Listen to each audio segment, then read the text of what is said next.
नमस्कार। तो कई लोगों के क्वेश्चन थे कि डेयरी फार्म की प्रॉफिटेबिलिटी कैसे लाई जाए, क्या फैक्टर्स है प्रॉफिटेबिलिटी को लेकर। तो अगर इसके बारे में बात करें तो सबसे पहला पैरामीटर होता है कि जहाँ पर भी आप डेयरी फार्म कर रहे हैं उसमें आप कैपिटल इन्वेस्टमेंट कितना कर रहे हैं। कैपिटल इन्वेस्टमेंट होता है शेड में, शेड के इंफ्रास्ट्रक्चर में। सो आप कितना आरसीसी कर रहे हैं, आप कितना पोर्शन रख रहे हैं शेड में, कितनी पाइप्स लगा रहे हैं, कितना हैवी कर रहे हैं शेड, कितना लाइट कर रहे हैं शेड, कौन सा लोहा यूज़ कर रहे हैं, क्या सेकेंड हैंड लोहे से ये चीज़ पॉसिबल है करना नहीं करना। जो ऊपर ने आपने छपरे मारे हैं वो भी हो सके तो सेकेंड हैंड लेकर करें। इस जगह पे आपको कैपिटल इन्वेस्टमेंट बचाने की ज़रूरत है। सो सबसे पहले आपको कॉस्ट कटिंग करनी है अपने शेड में। जितनी ज़रूरत हो उतना खर्चा करें, उससे ज़्यादा ना करें, ना ही उतना कम कर ले कि काऊ का कंफर्ट आप कॉम्प्रोमाइज़ करें। कंफर्ट कॉम्प्रोमाइज़ में कई बार मैंने देखा है कि शेड की हाइट नीची हो जाती है जिससे हीट स्ट्रेस ज़्यादा होने लगता है। सेकेंड, अगर आप कुछ शेड में से निकलेंगे तो आपको अपने शर्ट में से, अपने जो भी कपड़े पहने उसमें से आपको गोबर की स्मेल आती है। तो ये स्मेल होने की वजह होती है शेड का अल्टीट्यूड कम है, और सेकेंड आपका मीथेन जो है, वो जो गाय कंटिन्यूसली मीथेन और अमोनिया रिलीज़ कर रही है, ये शेड में से बाहर नहीं निकल पा रहा है। ये दो चीज़ आपके प्रोडक्शन को भी हैम्पर करने वाली है। इसके लिए आपको शेड की एक ऑप्टिमम हाइट भी रखना ज़रूरी है। कितनी हाइट रखनी चाहिए ये डिपेंड करता है आपके स्पेसिफिक एरिया के ऊपर, आपकी विंड फ्लो की स्पीड कैसी है, आपका टेम्परेचर कैसा आ रहा है शेड में, इसके ऊपर वो पैरामीटर्स वेरी करते हैं। देयरफॉर आपका पहला कैपिटल इन्वेस्टमेंट बचाना होता है आपको शेड के अंदर। इंफ्रास्ट्रक्चर में पैसा बचाइए। सेकेंड आते हैं इक्विपमेंट्स, कौन से इक्विपमेंट लेना, कौन से इक्विपमेंट नहीं लेना। मैं इसमें ज़्यादा डिटेल में नहीं जाऊंगा बिकॉज बहुत सारे लोगों को ऑब्जेक्शन आएगी इसमें। तो बेटर है अपने लिमिटेड पॉइंट पे बात करेंगे कि जो इक्विपमेंट्स आपको लगता है कि इससे मेरी गाय का दूध बढ़ सकता है उतने इक्विपमेंट लिए जाए। ज़्यादा फैंसी इक्विपमेंट, ज़्यादा खर्चा इक्विपमेंट्स पे ना करके आप ज़्यादा खर्चा कीजिए अपनी गाय पे और उसके फीडिंग पे। बिकॉज ज़्यादातर प्रोजेक्ट जो शुरू होते हैं वो ज़्यादा केपेक्स लगा देते हैं, तो कैपिटल एक्सपेंडिचर ज़्यादा होने की वजह से पीछे उन पर प्रेशर आता है, जहाँ पर वो सबसे पहले तो गाय की क्वालिटी में कॉम्प्रोमाइज़ करते हैं, उसके बाद उसके फीडिंग में कॉम्प्रोमाइज़ करते हैं। जबकि यही दो पैरामीटर्स थे जो आपके फार्म को प्रॉफिटेबिलिटी की ओर ले जाने वाला था। पहले आप शेड में अपने कॉस्ट को कंट्रोल करें, आप अपने मिल्किंग इक्विपमेंट्स पे कॉस्ट कंट्रोल करें, फैंस जितने चाहिए उतने रखें, जिस जगह चाहिए उतने रखें, इलेक्ट्रिफिकेशन भी जितना नेसेसरी उतना करें। एक चीज़ में पक्का ध्यान रखें, आपका जो भी शेड बना है उसके ऊपर लाइटनिंग अरेस्टर पक्का रखें, ताकि कभी भी अगर आपके एरिया में बिजली गिर रही है तो आपके शेड के ऊपर से अरेस्ट होकर नीचे उसका ग्राउंडिंग हो जाए।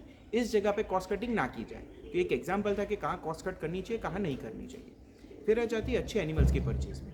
तो अगर आप लेना चाहें एनिमल्स तो प्रेफरेबली फर्स्ट लैक्टेशन के लिए या तो प्रेग्नेंट हेफर लेकर आए जो फर्स्ट लैक्टेशन में आपके यहाँ के पहली बार आए।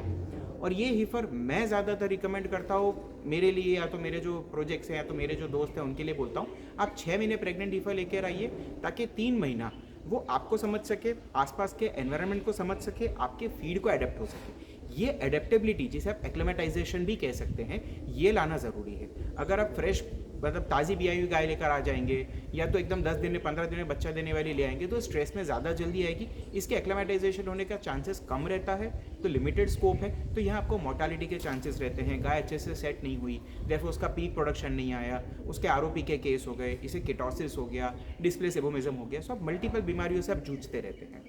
इससे बेटर है कि आप हो सके तो 6 महीना प्रेग्नेंट हेफर लेकर आए जो पहले बार आपके यहाँ पे आके बच्चा दे। इस हीफर को आप 3 महीना सही से न्यूट्रिशन दें, ताकि आपके आगे ये आपका अच्छा दूध देकर आपके फार्म को प्रॉफिटेबिलिटी में ले आए। अगला होता है प्रॉफिटेबिलिटी। अपनी बात होगी क्लियर है, फिर से रिपीट कर रहा हूँ, आप गाय में और फीडिंग में कॉम्प्रोमाइज़ ना करें। उसके बाद जैसे ही गाय को आप अगली बार ब्रीड कर रहे हैं तो आप अपने फार्म का लिस्ट बना लीजिए कि कौन सी गाय है मेरे फार्म पे जो सबसे बढ़िया, जिन्होंने 305 डे में दूध दिया है। आज किसी गाय ने 30 लीटर दूध दे दिया, बट वो पूरे ब्यात वो दूध को डाउन करती जा रही है, ज़्यादा डिफरेंस है, कभी 30, कभी 15, कभी 20 दे रही है, तो उसका 305 डे का यील्ड निकाले। पहले 305 दिन में गाय ने जितना दूध दिया उससे आपकी ब्यात की एवरेज बन गई, that is called lactation average. ये एवरेज जिन गायों की सबसे बेहतर हो उन गायों को आप अलग से पसंद करें। जैसे आपके फार्म में एग्जाम्पल 10 गाय है, तो 10 में से जो टॉप 5 एनिमल्स हैं आपके, उन 5 गायों पर आप लगाएं सेक्स सीमेन लगाएं, ताकि इनमें से आपको ज़्यादा बच्चियाँ मिल पाए, और जो आपका बॉटम हर्ड है जो कम प्रोडक्शन वाला है उसे रिप्लेस करते जाए।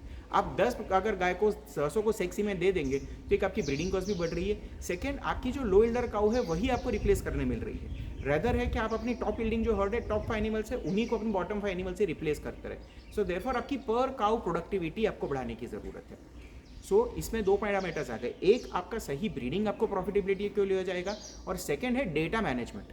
305 दिन का जब मैंने डेटा रखा तो मेरे पास आगे मेरे गाय का लैक्टेशन यील्ड, फिर आप उसी गाय का इंडिविजुअल मेडिकल रिकॉर्ड कैलकुलेट करें, मेस्टाइटिस का रिकॉर्ड कैलकुलेट करें, आरओपी का रिकॉर्ड कैलकुलेट करें। आपको पर काउ प्रॉफिट एंड लॉस मिलेगा।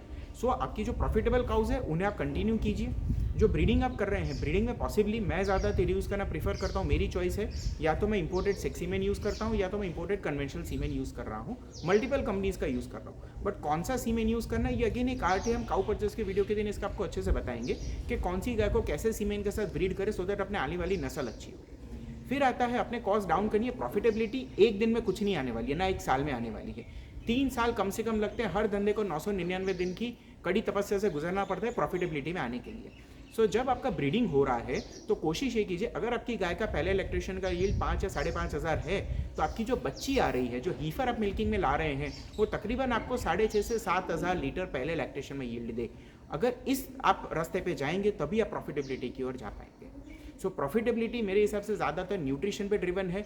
आपके इंफ्रास्ट्रक्चर का कम रोल है, बट हाँ रोल है ज़रूर, बिकॉज वो काउ कंफर्ट को लेकर आगे बढ़ता है। सो हो सके उतना इन्वेस्टमेंट वहाँ लिमिट करें, गाय पे इन्वेस्टमेंट करें, अपने ब्रीडिंग पे करें और अपने काफ पे इन्वेस्टमेंट करें, ताकि ये काफ आपको 24 महीने में, मतलब कि 2 साल में एग्जैक्टली आपका जो बच्चा था वो हीफर बन जाना चाहिए और वो उस टाइम पे बच्चा दे देना चाहिए। सो 24 मंथ्स को कहते हैं पहले ब्याज की उम्र या तो एज एट फर्स्ट काल्विंग। सो जब आपकी बछड़ी 24 महीने की हो तब वो पहला बच्चा दे। अगर इन पैरामीटर्स को आप ध्यान में रखते हैं, सारा डेटा मैनेज करते हैं, कौन सी गाय पे कितना ट्रीटमेंट का खर्चा हुआ, कितना फीडिंग का कॉस्ट हुआ। फिर मैंने एक और वीडियो बनाई थी ग्रुपिंग के ऊपर। सो अलग अलग ग्रुप में गाय को ग्रुप करना ज़रूरी है, बिकॉज जब आप प्रॉपर गाय का 40 लीटर के एनिमल है उसको 40 लीटर के हिसाब से फीड दे। अगर 30 लीटर वाले एनिमल को आप 40 का फीड दे रहे हैं तो अगेन आप लॉस कर रहे हैं ना। और दूसरी चीज़ होगी, या तो आप 40 लीटर एनिमल को 35 लीटर का फीड दे रहे हैं तो गाय की बॉडी कंडीशन में लॉस आएगा, देयरफॉर भी वो प्रेग्नेंट होने में टाइम लगाएगी, तो यहाँ भी आपका लॉस है। सो आपको ब्रीडिंग भी टाइम पे करना चाहिए। अगर मेरा स्ट्रेटेजी ये रहता है मेरे खुद के लिए कि अगर 20 लीटर से आसपास के एनिमल है तो मैं उससे 60 से 84 डेज़ के बीच में ब्रीड कर दूंगा। अगर 20 से 30 लीटर के बीच में उसकी पीक रहती है तो 90 डेज़ के आसपास ब्रीड करेंगे। अगर 30 से ऊपर उसकी पीक है तो 120 दिन के आसपास उसे ब्रीड कर लेंगे, तभी जाके आपकी प्रॉफिटेबिलिटी बैठती है। सो ग्रुपिंग भी प्रॉफिटेबिलिटी का इंपॉर्टेंट पैरामीटर है। इसके आगे और कुछ जानकारी चाहिए तो हमें कमेंट्स में ज़रूर बताइए, सो दैट हम आपको उसकी क्वेरी सॉल्व कर पाएँ। Thank you.